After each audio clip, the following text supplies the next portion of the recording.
Hello, YouTubers. I am Angela Logan, and this is Everyday Shenanigans. Thanks for joining me. It is Monday, November 4th, 2019. Welcome, welcome, welcome, and warm greetings from the High 10.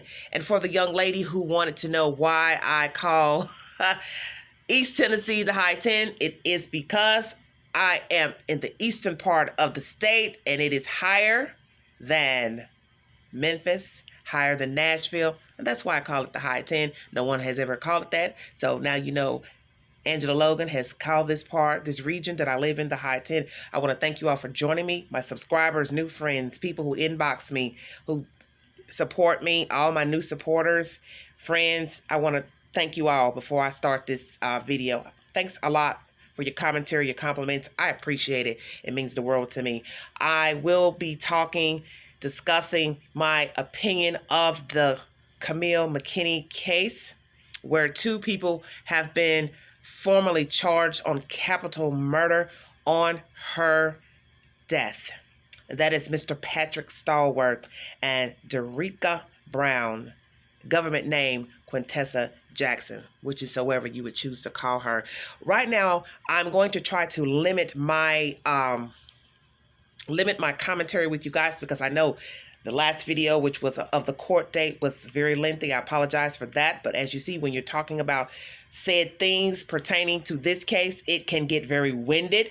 My notes become longer and longer because there's always something I have to decide what I will reveal in a video and what I will not. But know that these are my opinions and also information given to the public from news outlets. But if you choose not to watch a video pertaining to one's personal opinion, this is where you can log off the video. Okay, now I'm going to set the scene up for you. Due to the fact that the two went to court this morning, Mr. Collins, who is representing Mr. Stallworth, has divulged to the public that Miss Derica Brown has given a statement to the authorities pertaining to the death of Camille McKinney, and she is fingering Mr. Stallworth as a participant in her death. What she said to the authorities, I do not know. Mr. Collins, the attorney, did not divulge any of that in his statement to the press. So I'm going to set up the scene, and we're going to backtrack backwards in this case. So, two suspects. Who are they? What were their motives for taking this child? And we're going to start kind of like this. Excuse me. What did Derica Brown tell about Mr. Stallworth? Did she reveal shortly after he bonded out, which was on a Thursday? Mind you, they were arrested on a Sunday in connection to Miss Camille's disappearance. Body had not been found yet. Okay. Days later, Mr. Stallworth on a Thursday bonded out on a $500,000 bond.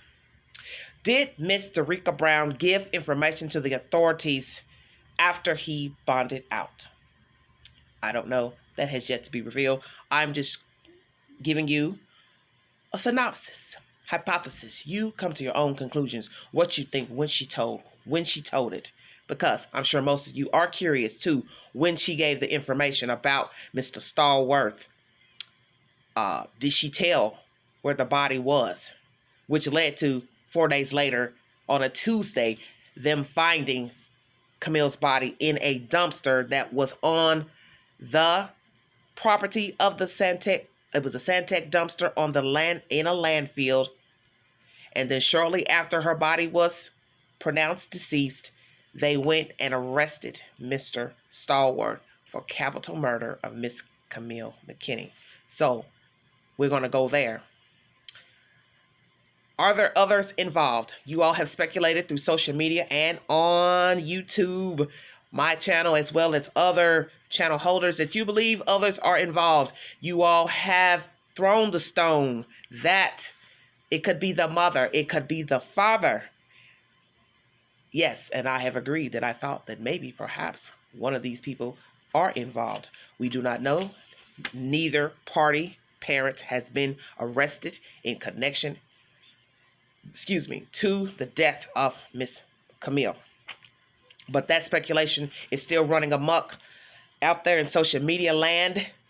And so I want to address that as well. Now, as far as the scene, who is the kid who identified a man putting Camille inside of the truck? Have the police talked to that child? Have they shown the child different people as suspects, a lineup, to whereas this child or children could identify said suspects? Are there more than one child who has given an account of who they saw? Because we have yet to hear that.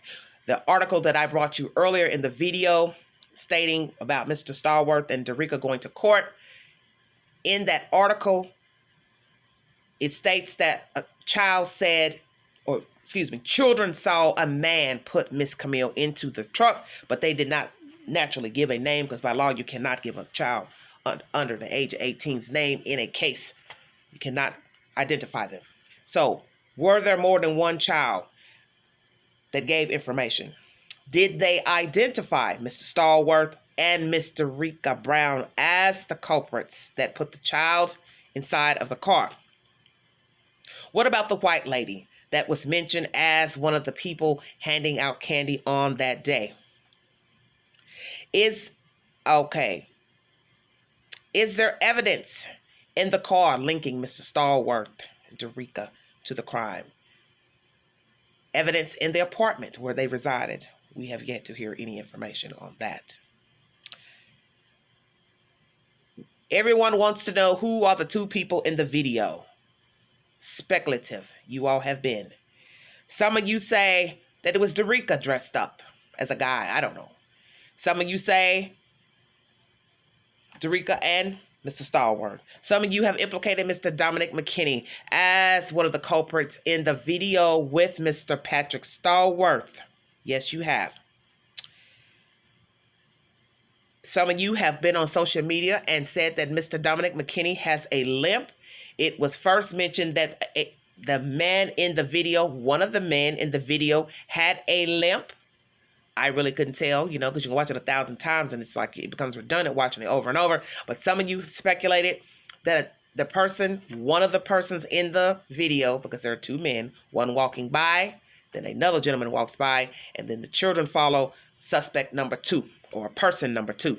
So you all say Mr. McKinney has a limp. I do not know. I've never met him, so I don't know if he has a limp or not. But you all are speculating that he does. You also have speculated about the hoodie. That one of the participants in the video had a hoodie. You speculated that Mr. Dominic next day gives an interview to the press. He is wearing a black hoodie. Of course, we all know it was cold, chilly in Alabama. Many people wear hoodies. So who's to say? I don't know, but I'm just bringing forth the speculations because you all mention it quite often on this channel and others. So I'm bringing forth all allegations and speculations that have been brought up, especially to people who are just joining, who don't understand a word we are talking about, because they are asking me questions about what you all are saying, inboxing me personally, and I naturally am not a detective. I can't tell them anything. So it's hard to catch them up to speed. And I keep telling them, you're going to have to go back to the beginning. So this is why I'm bringing all this out, because this is what you all keep asking and talking about below in your comments. Okay. You all speculated that Mr. Dominic was in that footage, that surveillance video with the limp, and the fact that in his initial interview with the press, with the Alabama news outlets, Lord Jesus help me, that his child would not go to anyone but him. She was an unfriendly child. Why he would talk about this in his video, in this press release, I don't know. It made no sense to me. The reporter asked, describe Cupcake. So in your mind, you're saying to yourself, why in God's name are you talking about who she wouldn't go to? She wouldn't go to a stranger. She knows all my cars. So you all have dissected those comments, and I'm bringing them back and bringing them forward, backwards. I don't know. I'm getting dizzy myself. You all say it's him in the video because the child was unfriendly and she wouldn't have left with Patrick. He realized she didn't leave because obviously he was somewhere watching. In that second car that a child said they had a second car. So you're speculating, some of you, that he was watching. The child wouldn't leave with Patrick Starworth, so he is the second party in the video leading the children astray. And then you all say that one child came back. I'm going to be truthful, I can't even remember that because I'm just, like I said, I'm about going blind, just trying to remember everything in the video because I can barely see it. But that is your speculation that Mr. Dominic McKinney is the second party in the video, which leads the children away. Something was dropped on the ground, a bait for the children, get their attention, to get them to get on with these people. Now, it was alleged that the first person was a witness, the police said. But I don't know if that person was or not. Maybe the police just told us that so someone could give information if the person looked familiar, or they were hoping, as they said, for that witness to come forward in the case. That once they saw that they were on footage, that they would kindly oblige themselves to give information to what transpired in that part. Okay. Why send the second child back? You all have asked. Very good question. Because let's just say Mr. Stallworth is a pedophile. He fancies children. He has the access to 2 small children out of sight by an adult. Why not take 2? He had the means. If he had a party with him, a second person, Mr. Rika, Susie Q, I don't know. Wouldn't it be easy to take the second one? The second one was an eyewitness. Did they assume that the second one could not talk? You couldn't have assumed that because you don't know. Okay? I'm just throwing that out there. And that's what you all have asked. Why was the second child left behind? You all speculate that Cupcake was a target. It was intentional, her being kidnapped. Because why would a pedophile, sadist, whomever, not take the second child when they have the opportunity? And 2, stupid to leave the second child knowing she could be an eyewitness and point him out later down the road, which I agree makes sense. You're right. Why would you leave a witness? It makes no sense. Okay.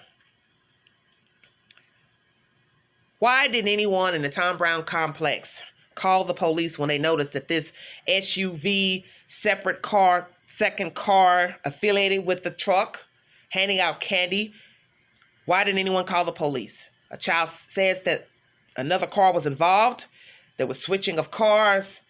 Whatever they were doing, why didn't one of you residents of the Tom Brown complex call the police when you saw and heard that someone, plural, was handing out candy to the children? You did not know these people. You had never seen these people. So why didn't you all call the police? That's a very good question. I can answer that. We in the hood. We don't want to tell. We don't tell on people. We don't want to be a snitch. But as some young man said on YouTube out of Houston, I can't recollect his name at the moment, but he has a video on this matter. He says, we're talking about a child. Since when do we have hood code pertaining to a toddler? That was a child. Doesn't matter. You tell whatever you know because it's a child. Should not be no hood code for giving information of any suspicious activity pertaining to children. And I do agree with that. 2 cars. Children say there were 2 cars involved in this scenario pertaining to the child's abduction. Why was there a second car? I mentioned that in my video earlier. Why do you need a second car? Who needs 2 cars to kidnap a child? You're talking about a small child. Why in God's name would you need a second car? That draws more attention. You're scuffling around with a child, switching a child over. So that's what has led many of you to assume there is a second party involved in this abduction of Miss Camille McKinney. And I agree. Something's fishy. Very fishy. So that is the scene. I've set that up for you. The scene. And some of you have asked me about other allegations, conspiracies you have been hearing through social media and through YouTube, and watching the comments below, because some of you have asked about other participants and parties and you want to know what they're talking about. And I will surely bring it to you. We're going to address the connection between the other parties that were involved in this scenario, and I'm going to relay them to you here shortly. And I've got to decide what I will say and not say, because it is so much going on with this case.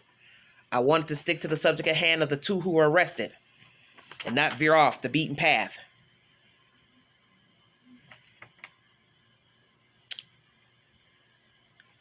Let's go with, I'm going to jump a bit.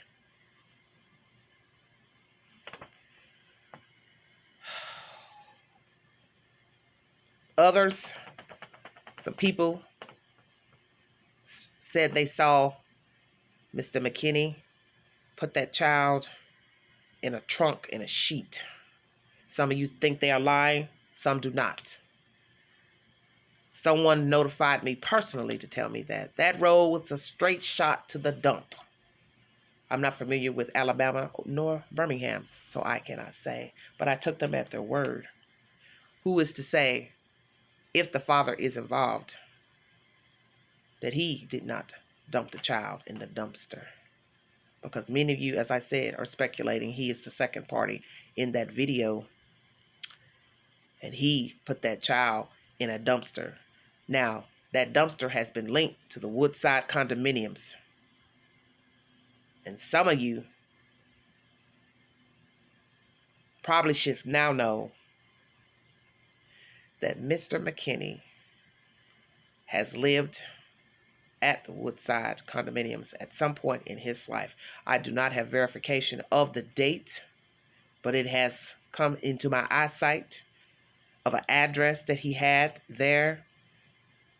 So when did he live at Woodside condominium? We now know that Derica and Starworth lived at Woodside condominium. How many times has Miss Derica lived there? Whose apartment is the lease in? Okay? That is up for speculation. And I'm going to read this to you as follows. Did Derica and Dominic know one another? Derica's address at one time was 18 Shadowwood Circle, and Dominic's address was 59 Shadowwood Circle. So, the address I just gave you for Miss Derica, the 18 Shadowwood Circle, was that the current address at the time of the arrest, or had she lived there before at another time raising her children? And when did Mr. Dominic stay there at this 59 Shadowwood Circle at the Woodside condominiums? Because he had said he had never been to this place, yet there is a picture on Facebook that anyone can go and find and seek out, where he is flashing money with that old dusty black cap on and the fake fur hanging in the middle of the cap, flashing money. And it is reported and repeated that that photo is at the Woodside condominiums.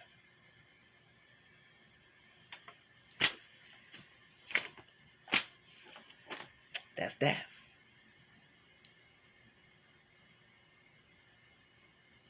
I know. Baffling, isn't it? Witnesses say some young lady who did a video, a live video was being filmed when the police went and did the raid at the apartment complex the first time. A young lady is saying that her sister saw the child there. Now, what is truth? Did she see the child there? It is going around on YouTube on another video on someone else's channel that this lady is also receiving threats because of the information that she gave in that video. Now, think about it. People know your voice even if they don't see your face. People talk. People can hear an earshot that you're giving an interview to the police because he's pointing them out as he's talking to them about coming down to the station. So now word has hit the street that you have given information. So who is threatening her? Who is threatening that lady? Because she's stating that her sister saw the kid and the sister mentioned it to her. And then she called the police to say, hey, the child was spotted here, yah, yah, yah. So who is threatening her? Did she actually see the child there at the Woodside condominiums where Mr. Stallworth and Derica Brown lived? Okay, that is up for speculation as well.